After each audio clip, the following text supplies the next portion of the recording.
oh, I don't have time. I don't have time to take that walk, or I don't have time, to work out or go on the bike for an hour. Well, what would be your response to that excuse? My response is that everybody finds time to do things that are important to them. And if they say I don't have time for it, that just means it's not important enough to them. Yeah. In sure. fact, people I'm coaching, some people, if they're working 12, 14, 16 hours a day, and I ask them, why are you doing it? And they say, well, I'm doing it for my family. And I say, well, your family never sees you.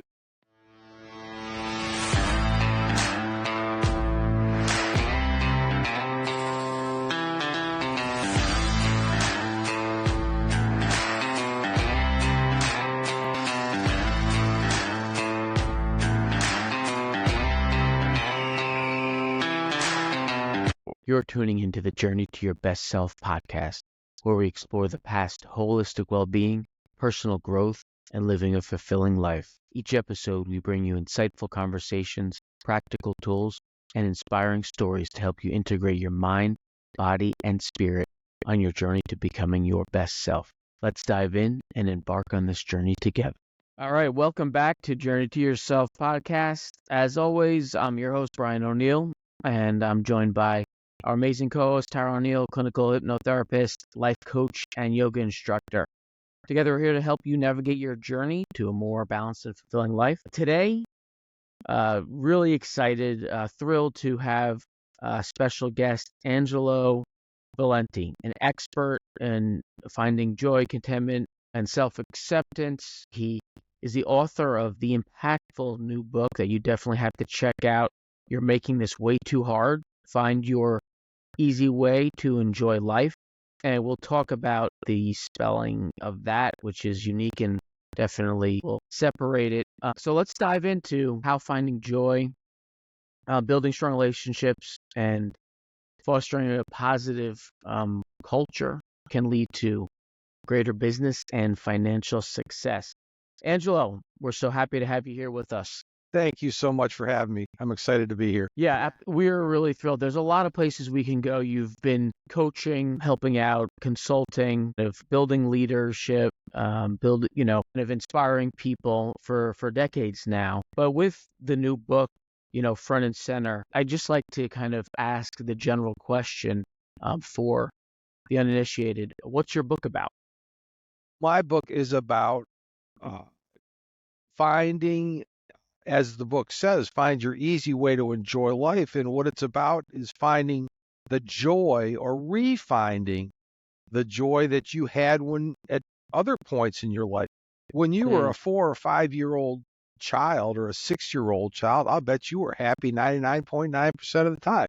You were out having fun. You could find ways to have fun, enjoy yourself, smile, for no particular reason, just jumping in a puddle, petting a puppy, looking at a sunrise, all those simple things that are easy to do when your mind isn't cluttered with all of the crap that we're bombarded with every day. And the reason I wrote the book is because so many people today seem to have what society says is success. But they just don't seem to be enjoying themselves. They're not enjoying the fruits of their labor. They're still worried. They're anxious. Their whole day depends on how many clicks they get on social media, which is a terrible way to go through life, in my opinion. So I just wanted to find a way in a simple format. The book is very easy to read. It's very down to earth. I include several of my personal stories to let people know that I'm not perfect and I've been through some crap myself, just to help them rekindle that joy and find self-acceptance. This isn't a self-help book. I say it right on the front end. It's a self-acceptance book. And I think, Tara, that's right up your alley. That's something I could imagine you saying. This isn't a self-help. This isn't a help episode. This is a self-acceptance episode. I love it. On that note, working our way backwards, it seems there must be something about the place you are right now that makes this the right time to write the book, because inherently there seems to be a bit of a contradiction between the successes that you mentioned in this book compared to the successes that the businesses and the business leaders you were talking to and consulting with, right? Because in the business world, success is traditionally, classically defined a certain way. And, petting puppies might not be that way, right? Counting dollars might be that Right. success way. So what in this point in your life has, led you to define success maybe differently than you did then, or how has that definition of success from your point of view evolved? I think I've probably always had a little bit different outlook on life just because of my own experiences. But I suppose when I was in my 40s, when I first started my practice in my 30s, Mm, I was mhm, 33 years old when I started my consulting practice in the middle of a recession. I mm, think my definition of success was probably keeping the doors open for a year and managed to survive that and been through several ups and downs in both my professional life and my personal life and mm, had an opportunity to observe leaders, business people, various levels in the organization, from entrepreneurs to CEOs of multi-billion dollar companies. And the successful, in my definition of success, the mm, successful leaders always take joy not in the bottom line. They take joy in what impact they can make on the people that work in that business and in their customers. They take joy in the journey and not the destination. The quarterly results are the destination. And the great leaders are looking, how can I develop the people that work with me? How can I inspire them? How can I motivate them? And I've seen some leaders who are not very good, and I've seen some Yeah. who are just fantastic. They run the gamut, but all of the great ones are more concerned about how they can serve the people that they work with and the customers and the community that they work in, more so than worrying so much about the bottom. excellent. Now, when the not or not great yet leaders, or the ones that had that blind spot to the success as you see it now with finding the joy and the culture in within their companies, um, you know, what was the result when they were so laser focused on those quarterly reports and being in the black and continuing to kind of grow and profit? What did you see um, happen to them? Because they didn't have a more open mind about success. Well, what you see more often than not is burnout because they're working Mm, towards something that okay. really isn't meaningful to them.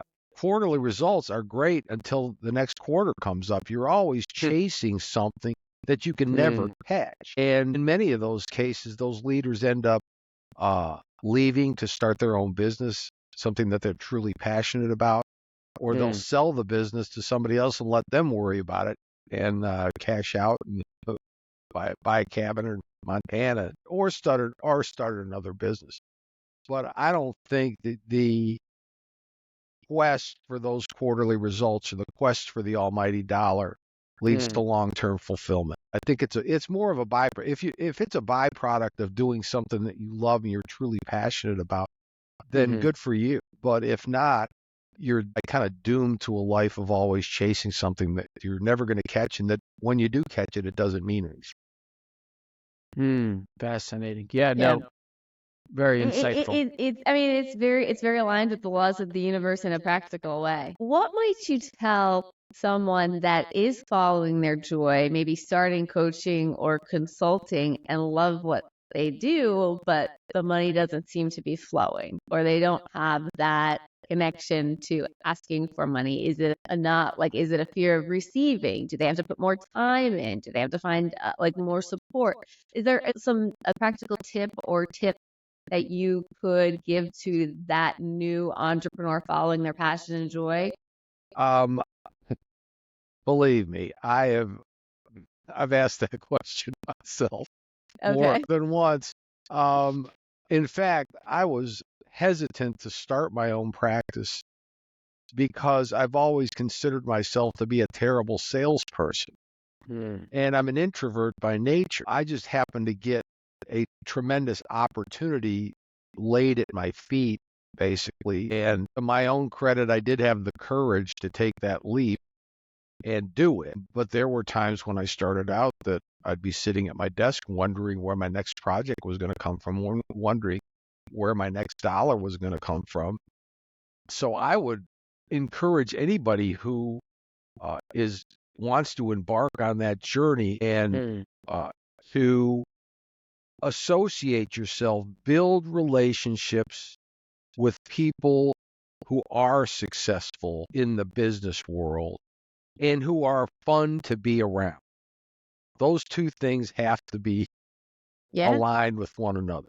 And if you associate yourself with people who are successful and who are fun to be around, and you're a fun person to be around, you will find connections that will allow you to grow your business. They'll come up with, can I tell you a story about how I got my biggest client?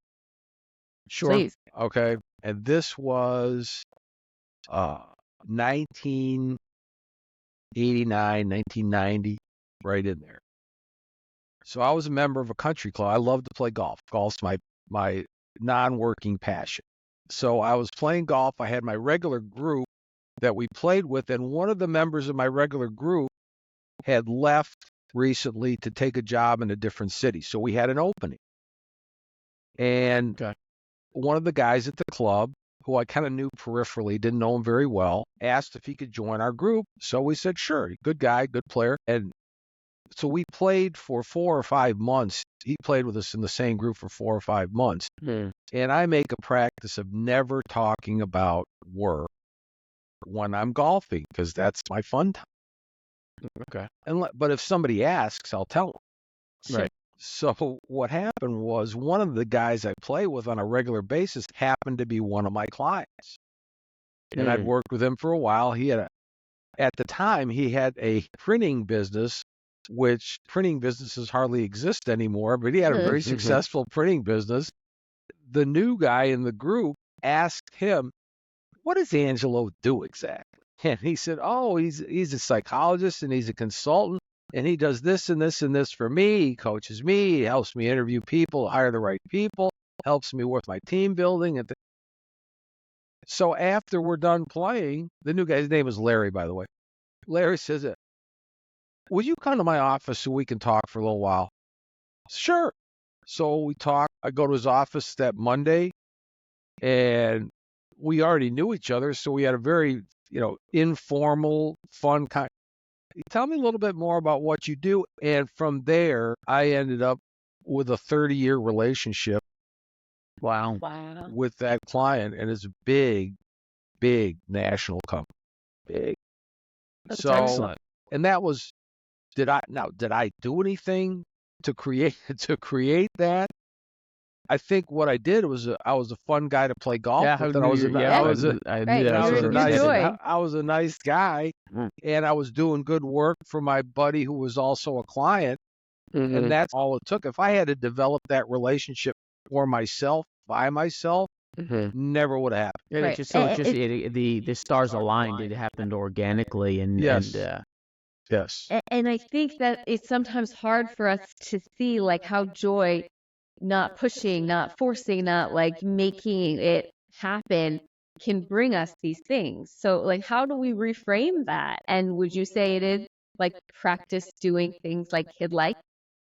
Yeah, I think it's just doing something that brings you joy every day, and approaching each day with a smile on your face and excited to face whatever that day brings. And sometimes, I like to say, some days are better than others, but there are no bad days.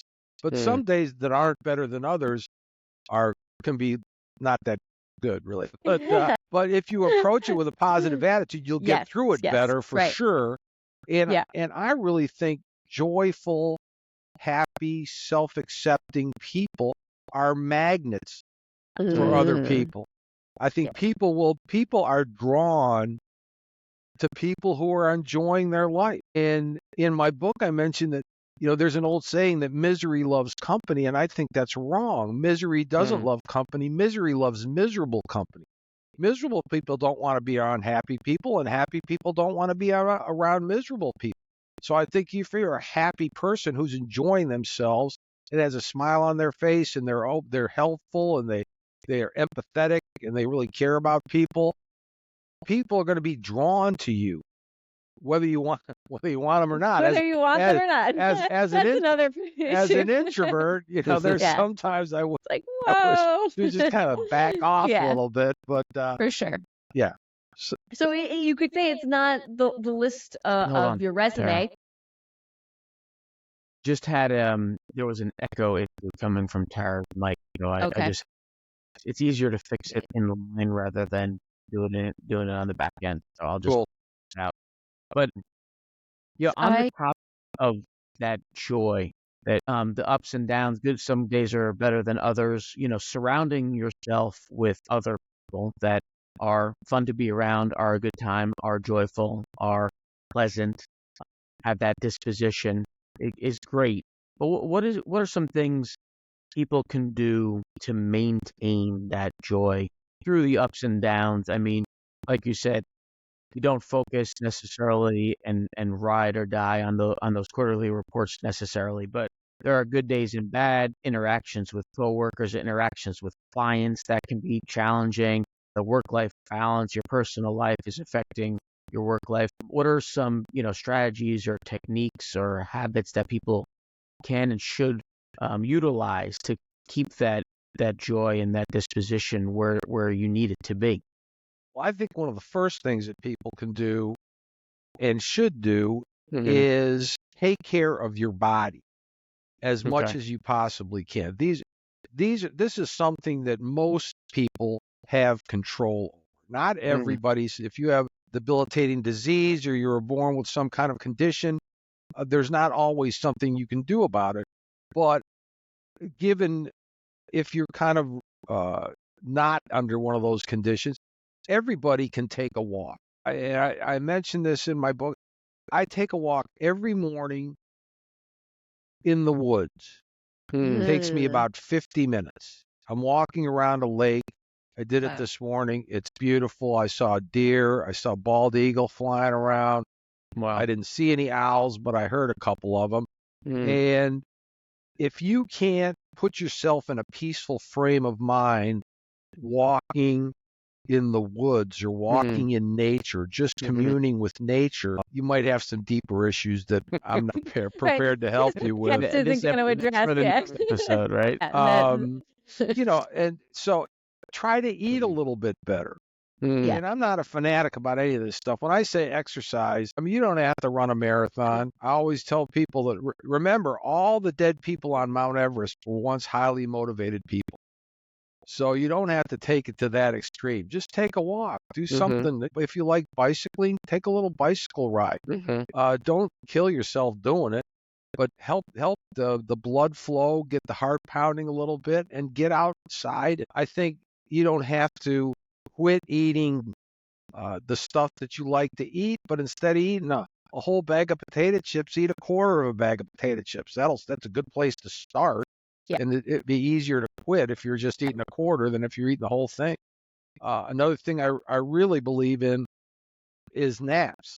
I think if you can find some way to take a 30-minute nap, usually right about the time we're talking now, 2:00 in the afternoon, it can help you.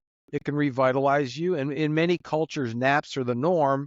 In our culture, they're kind of frowned upon. We're looked at as lazy or not really being productive. But I think a 30-minute nap can do wonders for you. Now, can you actually tell, a difference if, say, you go the weekend or time without that walk or without that activity, the physical movement to start your day? Absolutely. In fact, last month, my wife and I went on kind of a private cruise. I won't go into detail at the request of my hosts. But let's just say we were cruising up in the Pacific Northwest, and I was on a boat for 5 days. Not a lot of walking. No gym on the boat. Yeah. So, I mean, you can only walk around a boat so many times, right? Sure, So sure, sure. I didn't get the same level uh, of exercise. And again, I only walk 50 minutes to an hour every day. It's not Right. like I'm walking all day.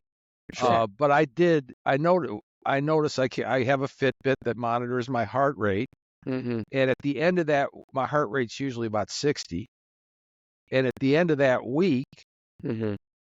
my heart rate was over 70, my resting heart rate. Wow. And it took a week of getting back into my routine of walking to get it back down into the low 60s. And it took 2 or 3 weeks to get it back down to 60 or 59 where it usually is. Oh, and it becomes, it's a good addiction. It's a positive addiction. Yeah.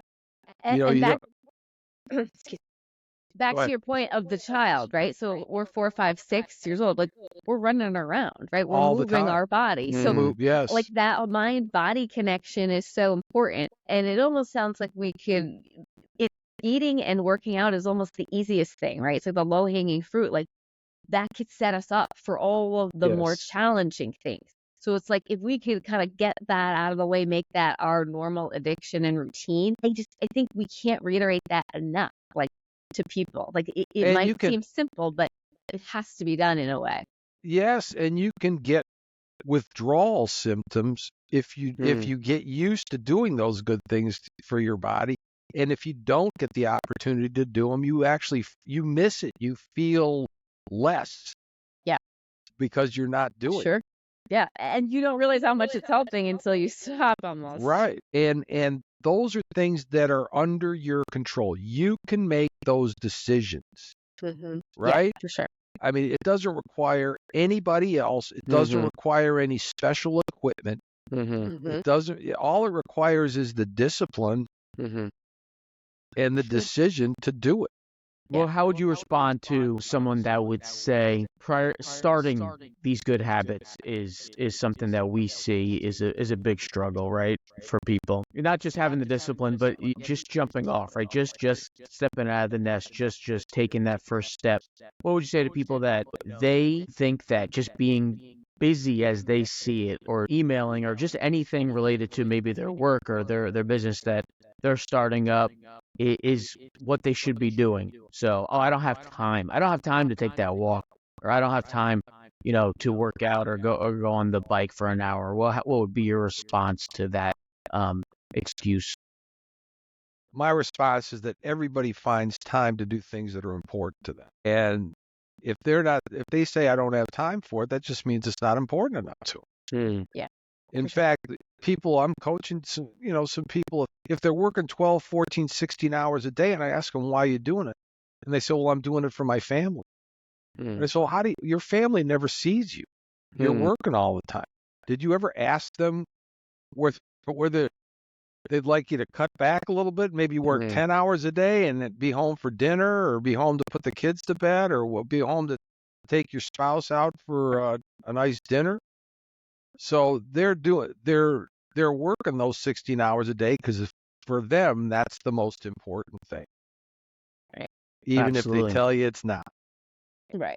Absolutely. It Love comes down to their values, whether they The define them relationships, consciously I or mean, that not. connects. Gotcha. I was going to switch back to ask about the morning routine. I was curious if you could share your morning and nighttime routine for our listeners, because we're always trying to get them to get their own unique one that fits for them. Right. Any tips or tricks for you Well, specifically? for me, I'm lucky because I have my own business, and that means I can make my own schedule. And I very seldom book appointments before 10 o'clock in the morning, just because I can't. Sure. So I get up at 6 o'clock in the morning when my dog jumps on my face and says it's time to go for a walk. So I get up, I walk the dog, make sure I take my vitamins and supplements and all the good stuff to get me going. Head to, which is 15 minutes away from my house, head to the state park where I walk, and I'll take a walk. 8 o'clock, I go to the club that I mentioned, my country club, and have a little bit of breakfast, drink coffee, return some emails if I have any that are urgent that need to be, and take a shower and come back to my home office and get to work. And Love then at night, my wife works very hard also, so we're in bed by 8:30 or 9 o'clock every night, and I'll read for 30 minutes and try to get to sleep by 9:30 or 10. And can you reiterate the importance of sleep for our listeners too? Sleep is critically important. Sleep not only rejuvenates your body, but gives your mind a chance to do a little brain dump. And sometimes you come up with some very good creative ideas while you're sleeping. But mostly it kind of clears some of the cobwebs from the daily activities. So if you're not getting enough sleep and you're not eating properly, is different from person to person. But, if you're doing the basic things, drinking enough water, just generally taking a little bit better care of yourself, the benefits are going to be unbelievable for you. I mean, you won't even recognize yourself. Yeah, I mean, we could argue that some people don't even know what it's like to feel good. Oh, right. And you can get used to feeling bad, and you don't really, and it doesn't feel bad until you're not feeling bad anymore. I went bad a few years ago. I had a little health problem. I had to have surgery, and when I recovered from the surgery, I told my wife that I didn't realize how used to I had gotten of feeling bad until I didn't feel bad anymore. And since right. that was more than 5 years ago, I haven't felt bad a day since. But if people just realize that those simple things that you do to take care of yourself are so critically important, and you can't emphasize it enough. And some people think it's selfish if you're taking care of yourself, and I've always believed that if you don't take care of yourself, how are you supposed to take care of anybody else? Yeah. Right? Absolutely. Yeah, on that note, transition to others. You had mentioned relationships at home, your personal life, the work-life balance you can't forget. When you are at work, there are other relationships as well, right? And you talk about how that is really important to success, in the business world. When we're talking about leaders or entrepreneurs or people that are in charge or supervising, what's the importance of really good relationships with, the people that are part of the team or the extended team? I think the critical thing for those leaders is to remember that a touch point from a leader, hello, a quick phone call, an email, a text, has a much bigger impact on the person receiving that further down into the organization than it does on on the leader. It's important for the leader to do that. And I'll never forget, back in the early 80s, I had an opportunity to do some work with Dollar General Corporation. And they were in Scottsville, Kentucky, about 50 miles north of Nashville. That was their corporate headquarters before they moved down to Nashville and became gigantic. Well, the leader, CEO at the time, was Cal Turner Jr., who was the son of the founder. And we had a meeting in his office, and we were going out to go to a couple of his stores. And between the office and his car was a warehouse. And he must have said hello and made a personal comment about 15 or 20 people in the warehouse. Hi, how's your sister doing? I heard she was sick. How are your kids doing in school? Or great job on that thing you did last week. Something. He had that personal connection with people who probably didn't even know where the corporate office, how to get upstairs to the corporate office. It didn't matter. He had that personal touch with them. And as a result, he was beloved as a leader because he genuinely, you can't fake that. Sure. He genuinely cared about all those people. That connection was authentic. Yes, it was authentic, absolutely. Excellent. Back to the book.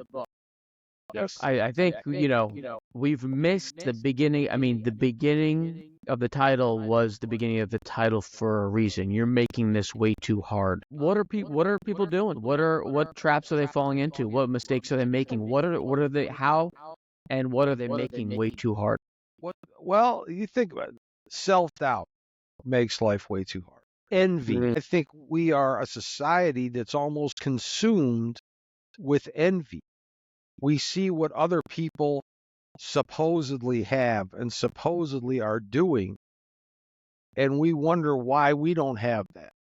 And I think social media has done a great job in a negative way of contributing to that envy, where we just don't feel like we measure up because we're comparing our life to a scripted, edited video of people who are supposedly doing all these wonderful things and having all these wonderful things. And it's not real, but we've come to believe that it is real. And how are you supposed to measure up to somebody who's in a studio or out, they're doing 15 or 20 or 100 takes on something to make themselves look good? So we're comparing ourselves. Comparing yourself to other people is a game you cannot win. You're going to lose every time. But I think so many people are consumed with that. And the self-doubt, have you started your own businesses? I assume you have. Okay. So weren't there a lot of well-meaning people that told you what a stupid idea it was to start your own business? We may or may not have been talking about that over the weekend. So, Sure. So yeah. everybody's got a great idea why you shouldn't do something. And it may be even somebody in your inner circle or Oh, someone absolutely, absolutely. that can hit even harder when that happens. Absolutely. So, and if you allow yourself to fall victim to what other people say or think about you, then you're always on defense, right? You're always reacting to what other people say. There's a part of my book about locus of control. You need to have an internal locus of control or an external locus of control. You either believe you control your own life or outside forces control your own life. And if you believe outside forces control your life, you're a puppet. And if you believe you control your own life, you're the puppeteer. Would you rather be the puppeteer or would you rather be the puppet? And so many of us allow ourselves to become the puppet. We're letting everybody else pull the strings. And as a result, we have no control over our own life, or we feel like we don't. And What is the solution? What's the response when you get that kind of negative, analysis, or you get that really almost toxic, not constructive at all criticism? You had mentioned there being 33 when you started this stage, right? I'm sure you had previous ventures and jobs and things like that. Maybe you didn't have the tools that you have now, but now, what does Angelo do if he has somebody that says, "Oh, I don't know, that's not a great idea," or you're not going to be able to write this book and sell as many copies as you want, this, that, and the other thing. You might have the tools to take care of it, but someone that's just starting out, what should they do? How should they react? How should they respond? Like, how can they strengthen their inner uniqueness, and self-concept?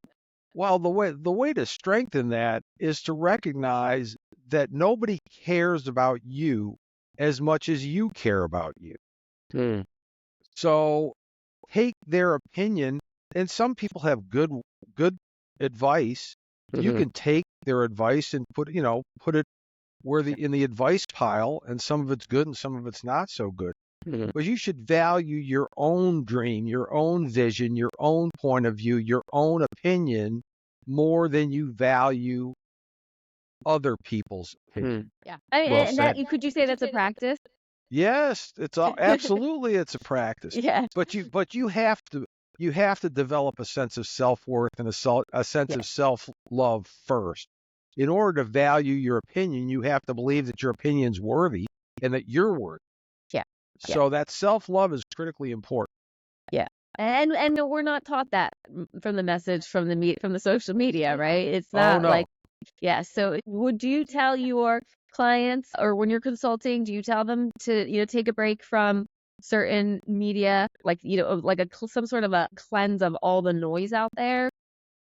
Well, that really depends on the person. For most people, I would suggest to them just look at it as entertainment instead of information. Yeah. I mean, look at it. If you view Facebook and Instagram and TikTok and X or whatever, more like you do Netflix Yeah. and less like you do the news, although you can't trust the news anymore either. Look at it as entertainment and take it with a grain of salt and learn to laugh at the nonsense that's out there. Yeah. And if you learn to laugh at it, you get a lot of good laughs during the day. There's nothing better than laughing. The more you can laugh, the better off you are. Yeah, and to me, the title of your book is kind of like we do take things like too seriously Oh sometimes, yeah, right? It doesn't absolutely. have to be that like serious and intense. No, it doesn't, and it shouldn't be. I believe life is meant to be enjoyed. We were not put on earth to be miserable, and we have to be taught to be miserable. And there are so many people out there who want to volunteer to be your teacher to teach you how to be miserable that it's almost you have to just filter out all those people that have a negative vibration or whatever your aura or influence on your life, and focus on people who are have a positive influence on your life. And there are plenty of those too. Yeah, absolutely. Like when you're done conversing with somebody or connecting with somebody, that you should feel better than Yes. before you did, as Yes. opposed to after if you have this heaviness or you like negative thinking, because I do think the more in tune you are, then you can differentiate your energetics from their energetics, and that can Yes. guide you. Yes. And it's easier when you achieve a more joyful, self-accepting state. You may find that your circle changes. Your circle of acquaintances changes. And that's a good thing. Some people are there to be your companion on your journey through life, and some people are just a way station or a stop along the road to teach you a lesson. Yeah. And then you move on from it. Yeah. And it doesn't have to be anything personal. It just it's it nothing just is, right? It nothing just is. personal. No, yeah. Can we talk about your acronym? Yeah, can I show the people Yeah. here? Does the video? Please do show the people. There's my book. You're making Find your this way too easy hard. way to enjoy life. All right. Why is enjoy life spelled NJOYLFE? That's the question. That is my license plate. It has been my license plate since 1991. And it's been Wow. on every car that I've had since 1991. And I get comments I was going everywhere. to say, you get people at stoplights that roll in the window. Right, Oh, yeah. Mostly when I'm getting gas, because Right, okay. everybody's stationary, so it's easier. And 99.9 people, percent of the people will say, "What a great license plate! I love it." And I tell them, it's not a license plate; it's a philosophy. Just go practice the philosophy. And 1 out of 100 or 1,000 will say, "Why do you have no joy in life on your license plate?" And I'd say, why would I have that on my license plate? Go reevaluate your life. Go for it. And here's my card. If they're seeing that, then maybe there's something going on with their There's something else going on, right? It's all perspective. And can I tell you a quick story? It's in my book. This actually happened. I had my car at the time. It was a Mercedes convertible, SL convertible, nice car. I like cars, so I've been blessed to be able to have nice cars. So it's in a parking lot of a restaurant, and I go to a place to get a to-go order, and I come out, and there's a little note on my windshield. And it said, "I'd enjoy life too if I had millions in the bank and drove a $110,000 Mercedes." Wow. So I look around. I wanted to talk to that person so bad because I wanted to tell them that they had cause and effect backwards. I don't enjoy life because I have whatever I have. I have whatever I have because I enjoy life. Yeah. Okay? Absolutely. Money doesn't make you happy. Stuff doesn't make you happy. The only problems money solves are money problems, and people have developed a distorted view of what it means to be happy. If I just had this, I'd be happy. Well, there's a lot of people that have that and still aren't happy.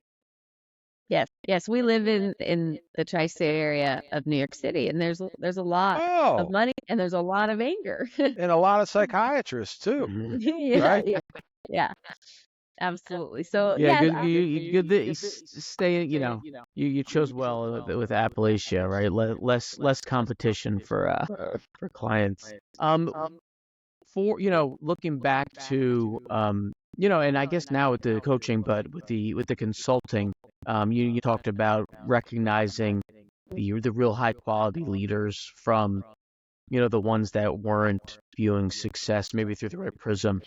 For those that are aspiring and that are building something now, and then building a small team and trying to influence people and work get somewhere and accomplish goals.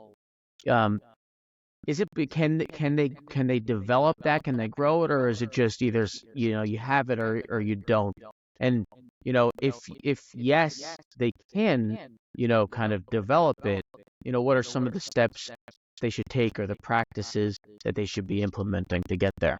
Well, I think some leaders are born and some are made, and some Shakespeare said some people are born great, some people have achieve greatness, and some people have greatness thrust upon them. The same thing with leadership. Some people don't know that they're capable of being a leader until they have to be a leader. Okay. Through circumstances. But I think anybody who aspires to be a leader, one of the things they can do is try to learn as much about other people, what's important to each person that they're supposed to be leading, because it's going to be different for every person. Okay. And if you can be empathetic and understanding, emotional intelligence has become kind of a buzzword over the last 10 or 20 years. But I think if you can develop that empathy, the self-awareness, the social awareness, understand what is important to the people that you're leading and show them a way for them to get what's important to them, you can be a great leader.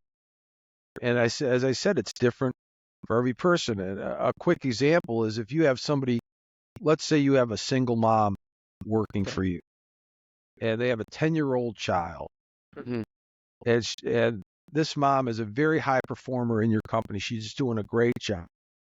And so you want to recognize her for doing that great job. Well, let's say you could choose, you could give her a $500 bonus at the end of the week, or her 10-year-old child is in a school play at 11 o'clock in the morning, or a school program at 11 o'clock in the morning on a Friday. Now, if you said to that single mom, how about if I give you the afternoon off, or give the rest of the day off, leave at 10:30, go to your child's school program, and then take him or her out to lunch after. What's going to be more valuable to that single mom? The $500 or the lifetime memory of being able to go to that child's school program, right? So many bad leaders would say, I'm just going to just throw $500 into their paycheck and that we'll be done with it. Can't leave Friday. That's into the week, I'll make it up. I'll make it up to you. And that's the old paradigm of corporate detachment from workers, you'd say, right?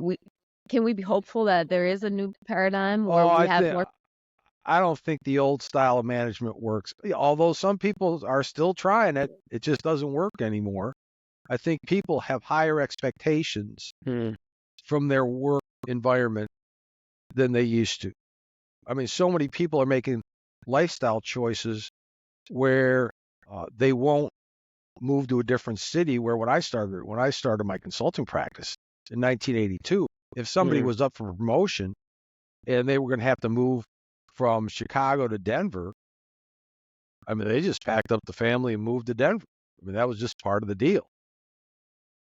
And now you'll find people say, well, I mean, I'd love to take that opportunity. Is there a way for me to commute from Chicago? Because my family really likes Chicago. My kids are in a good school. And my wife has all of her friends here, or my husband has all of his friends here, regardless, where they'll make a lifestyle choice that may have a short-term negative impact on their career, but a long-term positive impact on the rest of their life. Yeah, that's, you got me thinking about, how things have evolved.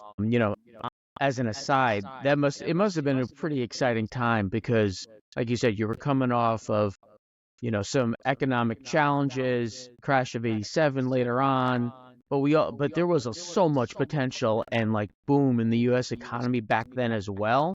It must have been a whirlwind. Like the possibilities must have been endless with the businesses popping up all over, and the hope that those leaders had with the traditional successes. It must have been just kind of wild.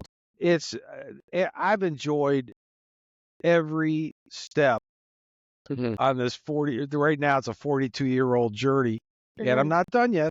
I'm still having a good time, so I'm going to keep doing it. But it's been fun to watch businesses grow, people grow. It's been fun to watch myself grow a little bit as a person and as a professional also. But you're right. One of the things I've learned is don't let the highs get you too excited, and don't let the lows get you too depressed, because no matter how good or bad it gets, it's going to change.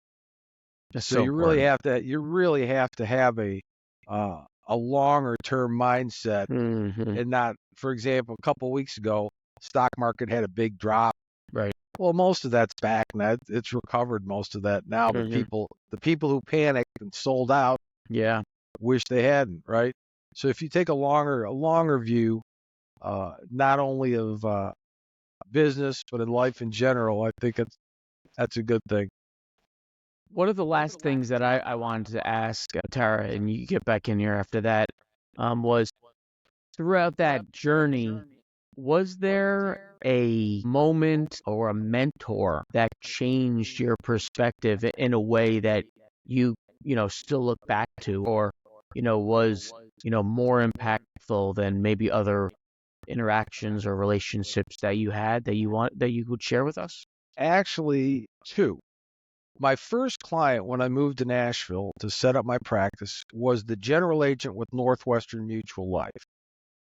And his agency covered Nashville, Knoxville, Chattanooga, Huntsville, and Florence, Alabama. So it was middle and eastern Tennessee and northern Alabama. It was a top 10 agency. He'd built a tremendous agency. And this is people selling at the time whole life insurance, which is a hard sell. As he used to say, it's a product with high need and low demand. Everybody needs it, but nobody wants it. Nobody wants to talk about it. So I was helping him hire financial life insurance salesmen, and also coaching him and his leaders. And one of the things he made a practice of doing is before every management meeting, or at the start of every meeting with his management team, he would say to them, what should I be doing more of, less of, or differently? So he had learning mindset. He always wanted to know how he could improve, and he wanted feedback from his team. And the culture of that organization was such that they felt free to give him that feedback. He was sincere. He really wanted to know. And that never left me. And I think one of the qualities of a great leader is wanting feedback. The best in every discipline, whether it's sports, business, music, literature, the art, whatever it might be, the best always want to get better. And they're always willing to take coach. Tiger Woods had a coach for most of his career. Who's better than Tiger Woods? Nobody. But he still had a coach. Tom Brady, even after he'd won several Super Bowls, he was going to a quarterback coach to see if he could improve his throwing motion to do it just a little bit better. The best are never satisfied with their level of performance. They always think it's in a positive way. They're always looking to get better. And I think those are the kinds of leaders that encourage the people on their team to always try to get better and give them the resources to make that happen. Excellent. Great answer. And it was two parts of it were amazing because the leader had the insight to and the humility to ask for help, right, from his staff, from the rest of from the salesmen, from the rest of the company. But you said something that I wanted to just highlight. The culture was that people were willing to not just say, "You're doing a great job, sir." Like, we're not going to criticize the big boss, right, the one signing the checks, but he must have had an open, inviting atmosphere in there where everyone was trusted each other. And as a result of that, many of his district managers, like in Knoxville and Chattanooga and so forth, went on to be general agents within the Northwestern Mutual system. He was a pipeline for producing general agents within that system. Wow. Which he kind of laughed about as a two-edged sword because he was happy to help the company, but he kept having to develop new district agents because he kept losing them to the home office. Gotcha. And can we apply that for our listeners too? The feedback of, what can I do more of, less of, or different? Well, absolutely. I think you should always be looking for feedback from the right people. The people that have your interests at heart, or the people who have knowledge, information, insights that you don't have that you can benefit from. If you're a coach, people want to come to you because you have insights that they can't figure out themselves that you can help them with, right? Same with my coaching. Yeah. People who think they have all the answers are never looking for a coach. Right. And those are the ones that are going to struggle. They need it, and they need it the most. They need it the most. Yeah, absolutely. Yeah. So tell people where they can find you, and a little sneak peek about the book and where they can find that. Oh, sure. First, the book you can find on Amazon or Audible. I went in the studio and recorded the book myself. That's awesome. I did. Love it. So it's available on Audible. It's available on my website. If you'd like an autographed copy, you can go to my website, AngeloValenti.com, and I'll be happy to send you an autographed copy. That's my author website, AngeloValenti.com. An email would be Angelo@AngeloValenti.com. If you'd like to book a discovery call and find out how we might work together, you can go to ReachAngelo.com. My consulting website is thecompanypsychologist.com. And you can find me on LinkedIn. I'm on Instagram, Facebook, TikTok. Can you just real quick, kind of the discovery call, I think it could be very advantageous to a lot of people viewing and listening. Kind of prep someone, will just give us a little bit more detail, what that would entail, what they need to be prepared for going into it. Well, that's a 30-minute call where I'm going to ask them basically what's going on in their life that prompted them to want to visit with me. And that, because I don't want to have a canned 30-minute spiel if they're going to book a personal discovery call. I want to know what's going on with them. What's important to them? What are they thinking about? What are they feeling right now? How do they believe that, where do they want to go with their life, and how do they believe that I can help them? And we can talk about it. Awesome. Excellent. Wonderful. Well, thank you so much, sir. We're going to definitely be diving deeper into this book. And now that we know that the smooth sound of the audio file is none other than Dr. Angelo Valenti, it's even more of a reason for everyone to get on Audible and check it out. Thank you very much, sir. Really appreciate it. Thank you. This was fun. Thank you. Yeah, definitely. And I love the overall message. Like, we are making it too hard. So the joy. Remember the joy. Remember being a little kid, petting puppies, jumping in the puddles. Like, that stuff sticks with people. So I wanted to just reiterate that. Like, when they're struggling, they're having a tough day, it's not just think positive. It's like actually take that walk, in the woods and do those little childlike, fun, joyful things. So Yeah, and thank the you. other successes are sure to follow. Right. Absolutely. Yeah. Thank Thanks again, you, sir. Angela. Thank you.